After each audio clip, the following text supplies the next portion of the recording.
Voltamos, foi rapidinho. Antes de ir para o nosso intervalinho... Bernardo fez uma pergunta. Eu fiz uma perguntinha que foi assim. Vamos lá, reverendo. Os romanos eram inimigos dos cristãos até meados de 313 depois de Cristo. Então, a religião católica, o cristianismo, não surgiu, não se fortaleceu imediatamente após a morte de Jesus, como muitas pessoas pensam, né? Demorou 300 anos, né? Sendo massacrados pelos romanos. Quando o imperador Constantino se rendeu à igreja por motivos políticos, tá? Pois queria usar a força daquela nova religião que estava crescendo e ganhando força para se fortalecer, né? Vimos hoje coisas semelhantes, políticos se aliando a igrejas para ganhar votos, tá? O senhor acha que política e religião são indivisíveis, pastor? Olha, meu querido Bernardo, eu sou obrigado a concordar que sim, são indivisíveis. Porque quando você assume a sua religião, quando você assume a sua fé, o assumir a sua fé é uma atitude política. É uma atitude política. Quando eu digo que eu sou cristão, eu estou assumindo um posicionamento religioso e político. Quando eu digo que eu sou um bandista, eu estou assumindo um posicionamento político, um posicionamento religioso. Principalmente quando eu digo que eu sou das religiões de matrizes africanas. Aí é que eu estou assumindo o risco de assumir um posicionamento político e religioso. É muito boa essa sua pergunta. Constantino, ele oficializa o cristianismo como a religião oficial de Roma por fins comerciais. Mas os primeiros cristãos, todos os 12 apóstolos, sem exceção, morreram de mortes extremamente violentas. Pedro foi crucificado de cabeça para baixo. João foi o que durou mais tempo porque foi isolado na ilha de Patmos, onde escreveu o livro do Apocalipse. Então, a gente vê hoje esse fenômeno no Brasil, na verdade, não um fenômeno político. Me perdoe o termo e a franqueza, mas o Natal perde isso, mas um fenômeno de mau caratismo, onde pessoas com interesses comuns se utilizam da religião para justificar suas atitudes que de cristãs não têm nada. Eu gosto muito de uma frase de Dom Pedro Causa Dáliga, e a gente está falando de Sagrada Família, é inevitável não lembrar dessa frase. Jesus, o Verbo, se fez carne no ventre de Maria, mas se fez classe na oficina de José, na oficina de carpinteiro. A gente ainda vai assistir muito aqui no Brasil política e religião se enlaçando. Mas se a gente prestar muita atenção, esse fenômeno não vai durar muito tempo. As eleições que nós vivenciamos agora em 2020 são uma prova clara disso. Aqueles que tiveram como padrinho político o grande representante dessa aliança pelo Brasil, que uniu fé e religião, e que, graças a Deus, não saiu do papel, foram todos derrotados. Um grande prenúncio da grande derrota que virá em 2022. Assim eu creio. E acredito, sim, que ser religioso é ser político. Mas como foi Jesus? Aquele que luta pelos direitos humanos, correndo o risco de terminar numa cruz. É um ato político e não uma politicagem, né? Exatamente. Reverendo, o que eu queria perguntar, voltando um pouco para a Sagrada Família, e debatendo um pouco sobre o papel de José. Hoje nós vemos que existem muitas pessoas mais conservadoras que pregam que a família tradicional, né, é o homem, a mulher, os filhos, que sem a família, sem esse modelo de família, não há salvação. Fala-se muito sobre a necessidade da família para a formação do indivíduo, que as mazelas sociais são muito consequência de uma não família. quando eles miram nas mães solteiras, quando eles miram nos casais, nas famílias homoafetivas, quando eles miram nas famílias que fogem desse modelo tradicional, me parece, eu sinto que eles acertam muito mais nos filhos de pais, nos filhos adotados de pais vivos, né? Existe, sobretudo no Brasil, uma parcimônia, realmente uma forma de encarar muito mais leve, uma aceitação muito maior da figura do pai ausente, né? A mãe, ela tem a obrigação de cuidar do filho. O pai, se ele der uma pensão, ele não precisa estar lá, ele pode abandonar a mãe, ele pode não ver o filho, ele não é tão cobrado em relação a isso. Mas se uma mãe, por exemplo, resolve deixar o filho com o pai porque não quer estar com aquele filho, não tem estrutura, ela é massacrada. Puxando isso para a questão bíblica, nós vemos a figura de Maria muito forte na Bíblia, na criação de Jesus. Mas ouvimos muito menos falar sobre o papel de José. Qual foi o papel que o pai de Jesus, o pai adotivo de Jesus, teve na criação, na formação dele? Até porque a última aparição, né, reverendo, de José, Jesus tinha 12 anos, depois desapareceu, né? Exatamente. A pergunta é excelente, meu querido Roberto, muito pertinente à lembrança do nosso querido Bernardo, e existe nas redes sociais, muito pertinente essa pergunta, circulando a imagem de um presépio que emocionou o Papa Francisco. Nessa imagem, José está com Jesus menino no colo, enquanto Maria descansa. E essa mensagem tocou profundamente ao Papa Francisco e tem tocado profundamente a muitas pessoas, inclusive a mim, porque vamos se colocar na situação de José. Já era um senhor de idade. Vamos nos colocar na situação de Maria, uma adolescente que acabou de parir, sozinha ali, sem o auxílio de ninguém que não fosse José, vindo de uma viagem. Então, pariu ali em condições sanitárias impensáveis. Eu diria até que o primeiro grande milagre de Jesus foi ter sobrevivido ao seu nascimento, dadas as condições. Então, José pega o menino em seus braços.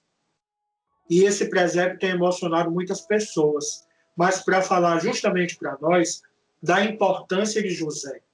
José o Justo, como ficou conhecido. José teve um papel fundamental na vida de Jesus. Na cultura judaica, o pai, ele é o responsável por transmitir todo o conhecimento da lei de Deus para o filho. E José cumpriu muito bem esse papel quando Jesus visita a Jerusalém, justamente na última aparição que o Bernardo citou. Quando Jesus visita a Jerusalém com seus pais, ele se perde ali dos pais e ele é encontrado ensinando aos doutores da lei. Esse conhecimento que Jesus estava ensinando foi transmitido a ele por seu pai adotivo, por José. José, o padroeiro dos pais adotivos. Isso não é oficial, não. Eu que estou inventando aqui, viu? Mas José, aquele que nos incentiva a ser pais adotivos, inclusive a mim.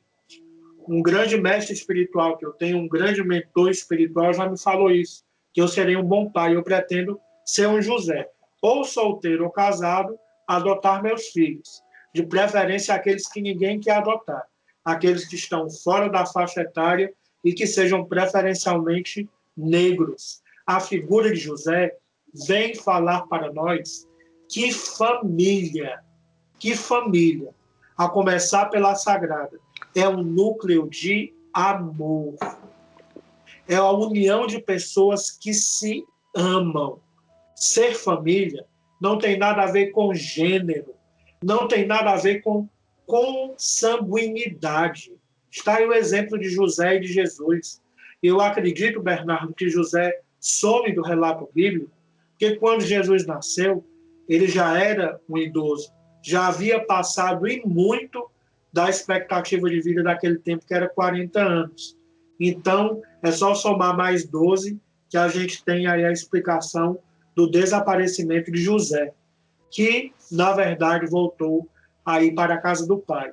Vários textos foram excluídos do que viria a ser a Bíblia, né? São aí os apócrifos, né? Os evangelhos apócrifos, né?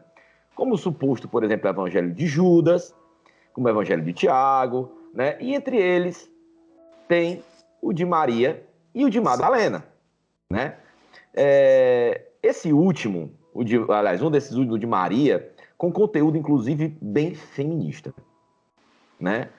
O apócrifo, o Evangelho apócrifo de Maria tem um conteúdo bem feminista. Nos primórdios do cristianismo, as mulheres eram aceitas no clero, né? Foi só depois do século IV, que aí o sacerdócio foi monopolizado pelos homens. Por que isso?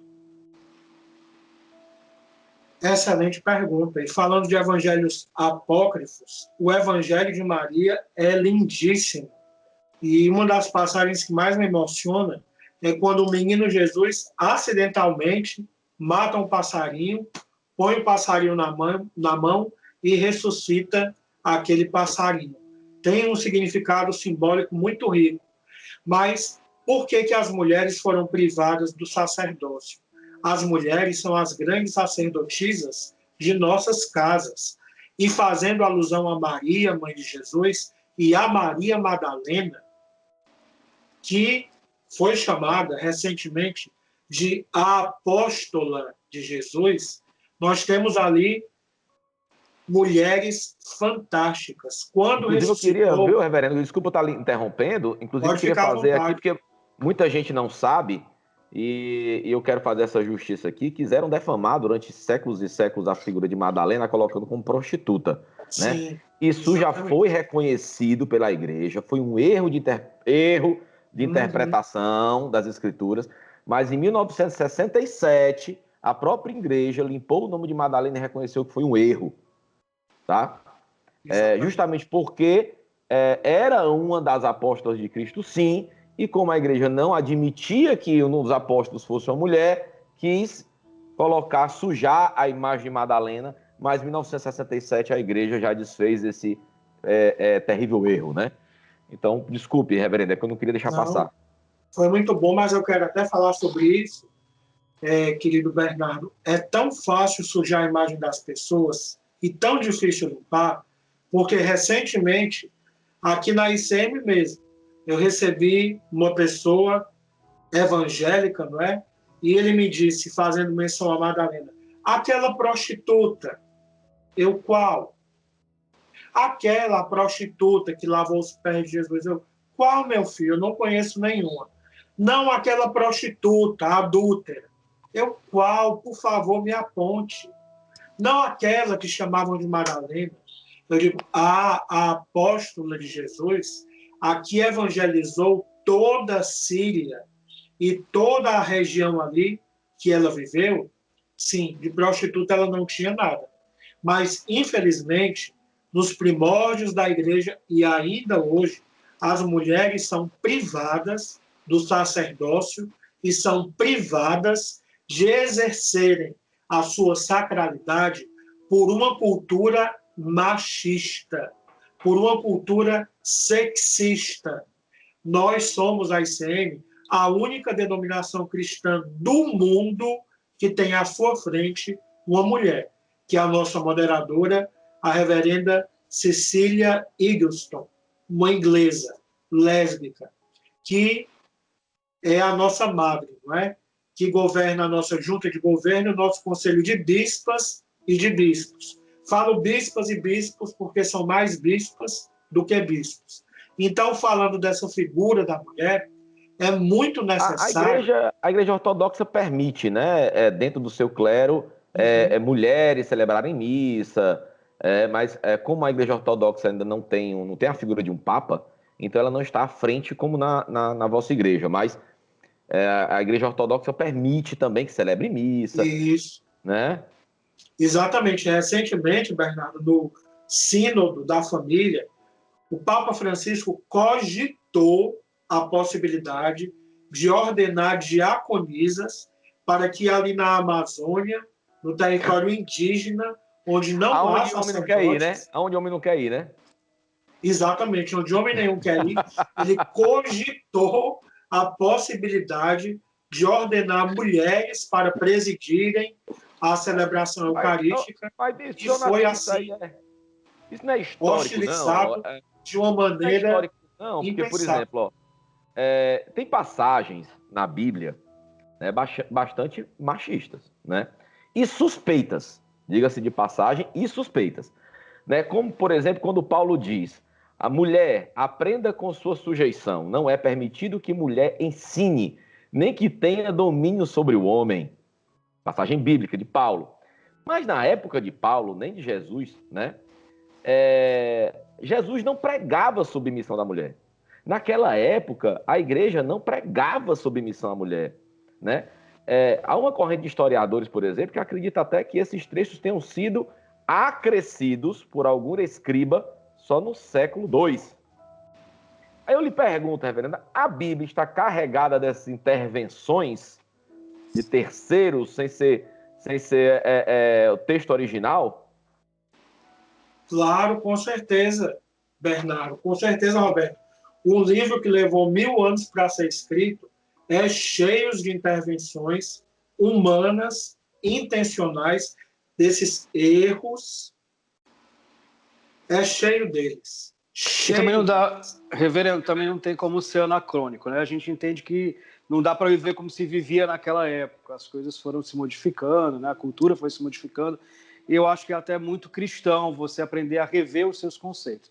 Mas voltando um pouco para a figura de Maria, né? O Bernardo falou muito bem da questão de que Maria Madalena, né, foi visto que foi cometido um equívoco, colocando ela enquanto prostituta. O senhor falou sobre a questão de manchar a imagem, como é muito fácil manchar a imagem de alguém colocando Maria Madalena como prostituta. Mas isso me pegou porque a questão da mulher, manchar a imagem da mulher colocando ela como uma prostituta. Eu compreendo isso muito de uma forma de que a mulher ela não tem direito sobre o próprio corpo. Nada mais machista do que isso.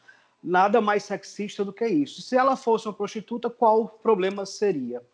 E o que eu quero dizer é o seguinte, às vezes a gente, enquanto cristãos, enquanto religiosos, não acaba caindo nesses equívocos, nesses erros de acreditar, de reproduzir, mesmo sem querer, esse discurso de que a mulher ela não tem direito sobre o próprio corpo, ela não tem direito sobre as próprias escolhas. A gente acaba reproduzindo um pouco pelo nosso machismo aqui estrutural, né, de raiz, reproduzindo isso. E como é que Maria Madalena, Maria, hoje poderiam ser um exemplo para essa mulher mais libertária, para essa mulher que luta pelos seus direitos? Como é que elas vão conseguir se enxergar nessas figuras bíblicas que foram tão importantes na vida de Jesus? Muito boa colocação, Roberto. Que é um exercício diário a gente não cair na cilada desse machismo institucionalizado. Maria, mãe de Jesus, Maria Madalena e tantas outras Marias da Bíblia que são citadas e que não são citadas, devem ser para as mulheres de hoje um sinal de inspiração. Por exemplo, Jesus não subiu aos céus, não está escrito? Ele podia muito bem ter descido pronto, mas ele quis. Deus quis saber como é, qual é o sabor de ser gestado num ventre feminino. De ter mãe é tão bom que o próprio Deus quis ter uma. E tem vários relatos aí de vários deuses que quiseram. Graças a Deus. E que apareçam ainda mais, viu? Porque ter uma mãe é muito bom. E Jesus, após a sua ressurreição, ele aparece para Maria Madalena. Os discípulos não acreditavam, porque a palavra da mulher não tinha validade. Tanto é que correram lá para ver. Mas a primeira para quem Jesus apareceu foi Maria Madalena, protagonista do cristianismo. E nós estarmos aqui hoje falando sobre Natal, falando sobre Jesus, nós devemos muito a essas mulheres corajosas, senhoras dos seus corpos. Como eu costumo dizer, Maria, ela não foi estuprada pelo anjo, não. O anjo anunciou e ela disse: eis-me aqui, senhora do seu corpo, sabendo que poderia ser enterrada até a cintura e apedrejada, que era a pena para quem concebia fora do casamento, senhora de si, senhora do seu corpo, ela diz, eis aqui a serva do Senhor. Mas, simbolicamente, reverendo, só para Sim. falar um pouco sobre esse ato, simbolicamente Maria teve o poder de opção, ela escolheu. Sim. Ela teve o poder de escolha, não foi imposto a ela, tenha um filho. Ela disse, ok, aceito, eis-me aqui. E direito de escolha que é negado a muitas mulheres hoje, inclusive. Né? Exatamente. Agora a gente está falando aqui um pouco sobre família. Então a gente está acabando o programa e eu queria fazer uma pergunta meio capciosa e não quero ser o anjo aqui da polêmica, né? Uma postagem que a nossa equipe fez essa semana chamou muita atenção das pessoas e a gente teve uma repercussão bem bacana, né? Que estudiosos, historiadores, antropólogos dizem que Maria provavelmente teve outros filhos além de Jesus. Os evangelhos mencionam 4 irmãos e ao menos 2 irmãs de Cristo. Eu pergunto o que é que o senhor acha disso, né? Porque nós estamos falando de família, se é sagrada, se a família de Jesus é sagrada. O que é que o senhor acha disso? E se Jesus tinha irmãos, teria ele familiares descendentes dos seus irmãos vivos até os dias atuais? Olha que pergunta excelente. Olha, eu peço muito a Deus que Jesus tenha tido irmãos, porque irmão é muito bom. A gente briga, se desentende, mas ter irmãos é muito bom. E o que é que diminui de Maria ela ter tido mais filhos? Acaso a gente acredita mesmo, falando sério, que José casou-se com Maria, Nossa Senhora, nossa amada mãe, uma jovem muito bela, e ficou na dele até a sua morte? Será de fato isso? Tem quem acredite nisso? No que se diminui a santidade de Maria se ela deitou-se com seu esposo José e concebeu a mais filhos? E sim, Bernardo, eu acredito sim que Jesus tem descendentes até hoje.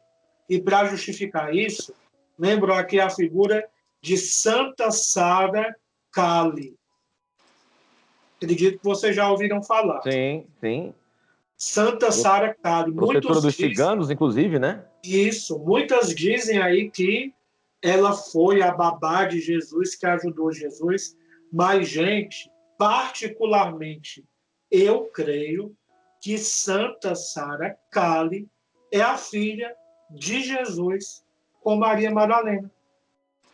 E temos seus descendentes. Polêmica. É o que eu vi falando, ó, ninguém quer. Sim, isso aqui, diminui em que a sacralidade de nada. Jesus. É o que eu falo assim, em você conjecturar, ou em você ter suas teorias, ou então considerar a história, né? Não arranha a fé, pelo contrário, fé é fé independente de qualquer coisa.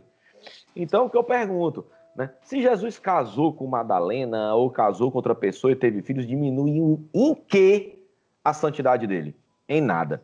Se Maria teve filhos com José após o nascimento de Jesus, diminui em que a santidade de Maria, né, de Nossa Senhora? Em nada. Em nada, né?